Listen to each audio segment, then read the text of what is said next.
Well, you asked for it today. We are doing another video on the I am technique, in particular, how to use the I am technique to revise a situation or event from your past. This is going to make revision so easy. You're going to love it and you're going to want to do more of it. So that is what we're doing today. My name is Hedley Derenzie. If you'd like to know more about me or my offerings, including Law of Assumption coaching, my self-concept course, and my book, I Am Money, you'll find all of those details in the box below this video.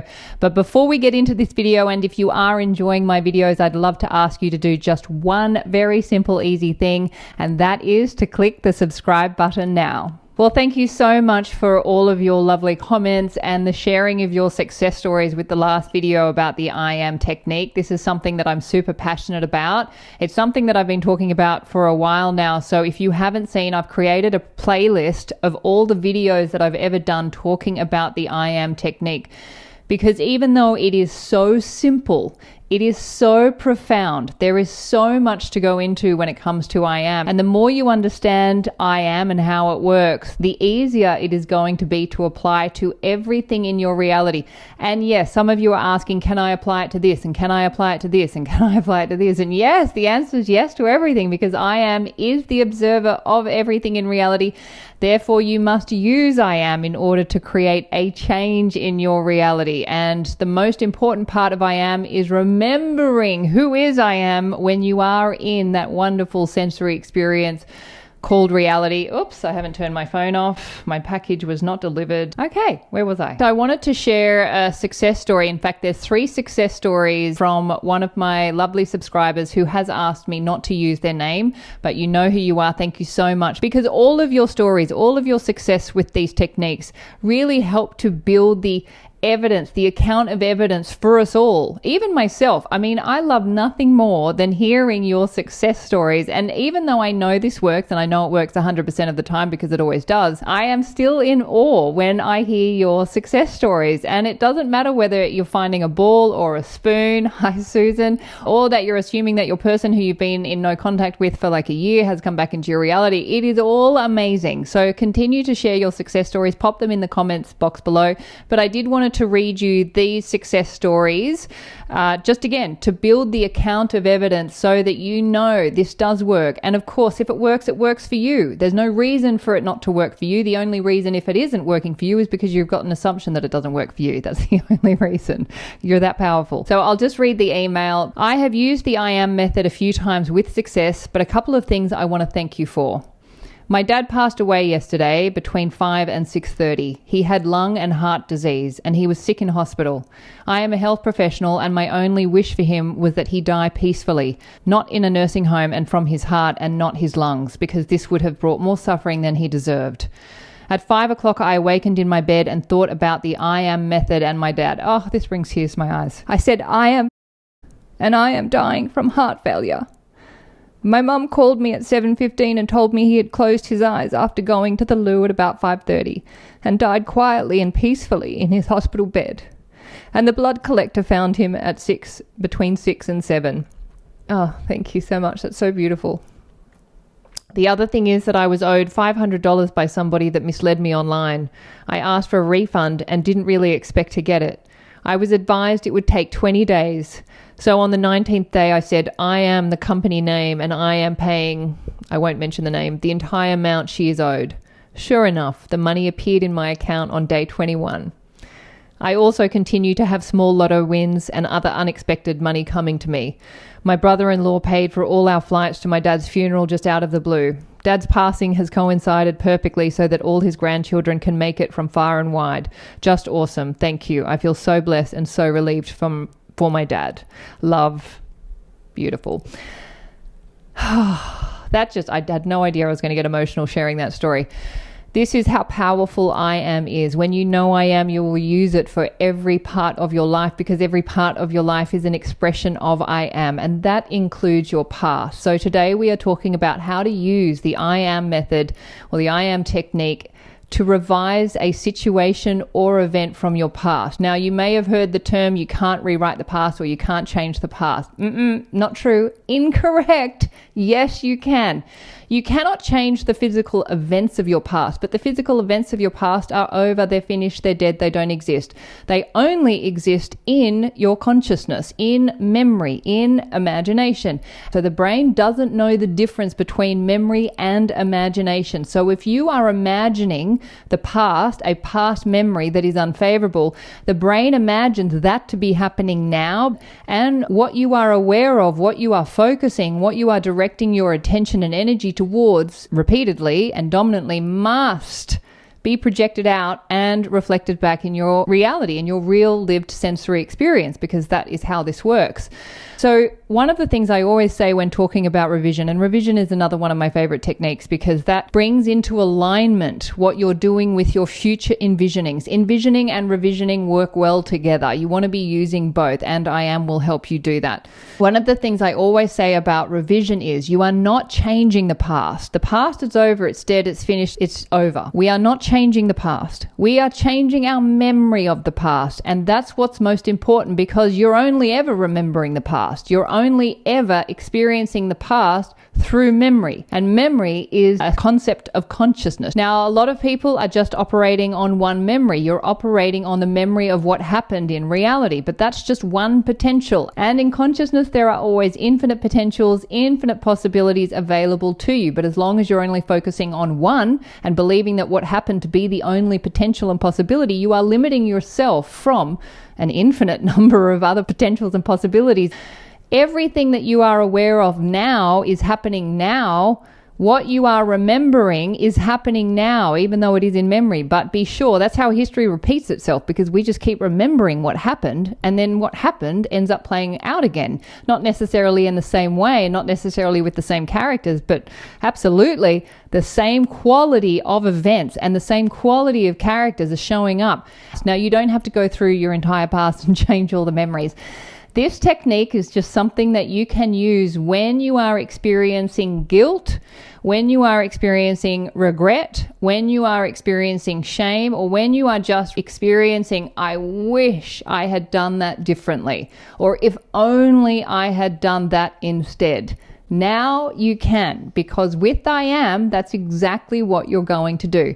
So think of an event that you wish had gone differently. You regret doing something, you wish you hadn't done something, or you wish you had done something. Just a simple event. I want you to think about a behavior that you wish you either hadn't done or you had done instead. So it could be that you wish you had done something differently, or you wish you hadn't done something at all. So I'll give you an example. I'm just trying to think of an example. Imagine that you're walking down the street and you see your person and you haven't seen them in a really long time, and you're not sure what to do, and you just you just keep walking and you don't say anything, you don't do anything, and then you get home and you go, oh my God, I wish I just had have gone over and said something or said hi. So you have to identify the behavior that you either wish you had done or hadn't done. If you are choosing a behavior that you hadn't done, you have to choose another behavior that you did instead. So either way, you are coming up with a different behavior, a different action, because I Am has to be doing something. So if you're not doing something, it means you have to be doing something else. This is where most people stop when they think about the past. They think about it from that perspective of, oh, I wish, if only, etc., etc.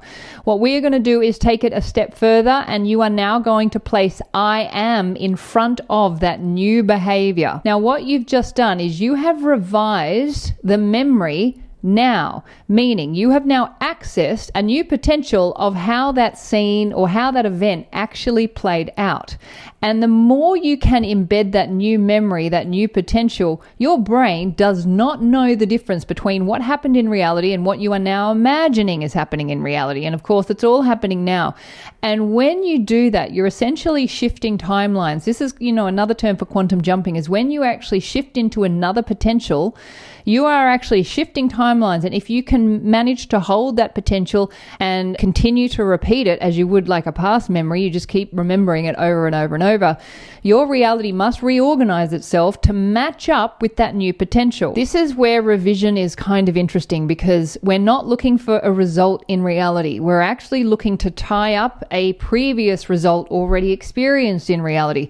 So the beautiful thing about revision is once you've revised a scene and you've used I am, which puts you in the present and makes that scene real now in imagination, knowing that imagination is the cause of reality and reality is the reflection of imagination, your reality must reflect back that revised consciousness now in your current reality. Now, we have absolutely no idea how that's going to occur. I'll give you a pretty phenomenal example. I've had so many amazing things happen with my revision.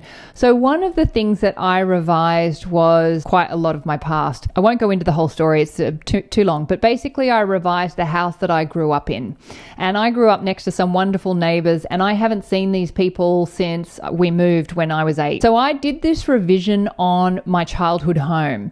And then I went to Sydney the following week after doing this revision, and I booked into an Airbnb. I booked into a place I hadn't stayed at in a new suburb and put my bags into this Airbnb, and I decided to go for a walk, but I could not get my shit together. I forgot the dog bags, and then I forgot something else, and then forgot something, and then I had to go to the bathroom, and it was just this one thing after another.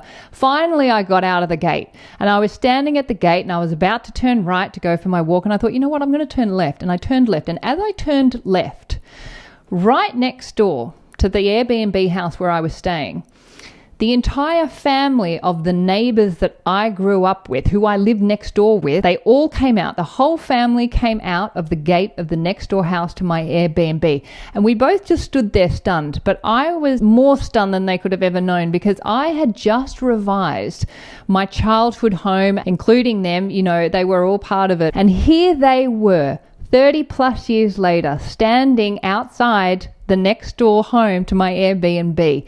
And we all looked at each other, and it was another one of those moments where I went, this work is beyond. We had this big reunion. It was amazing. We all stood around and caught up, and I was just like, I have not seen that whole family. And here they were living next door to my Airbnb, and this was just a week after revising my childhood home. You know, this is the stuff that can happen when you revise. It is mind-blowing. It is heart-opening. It's just everything. It just, you know, I mean, this is why I continue to do this work. It makes me so happy. So revising your past is a wonderful gift. You don't have to go looking for things to revise. They'll show up in your reality, and you can just revise the memory that's associated with that thing in reality. And you can think of, what do you wish you had have done differently, or what do you wish you hadn't done, and then what do you wish you had have done instead, and place I am in front of that wish and play the scene out in imagination. You've just selected a new potential, and that new potential becomes a memory as long as you remain aware of it. You're not saying the past never happened. You're saying there's another potential for this past event, and I'm choosing to be aware of this instead, because I know whatever I am focusing on is what is producing the next moment in my reality. So I want to be creating the most favorable reality. And another question to ask yourself, do you want to be right, or do you want to be happy? If you want to be right and focus on what happened in the past, by all means, go and do that. But if you want to be happy, you can actually look at the past event and say, what do I wish had happened instead? And then put I am in front of that wish, play it out in your imagination as you would just a normal memory. And there you go, bang, you've got a new memory, a new potential that you've selected.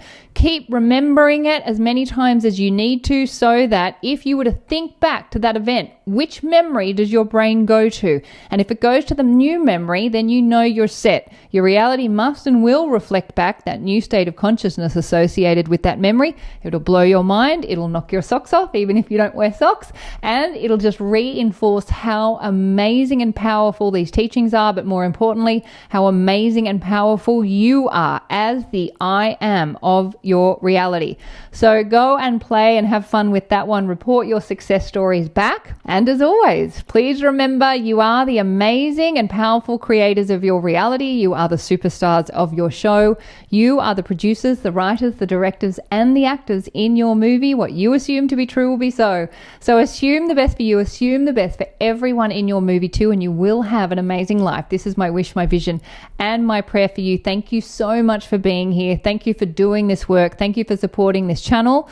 Please leave your comments and your likes and your subscribes, of course, and I will look forward to seeing you in the next video. Bye.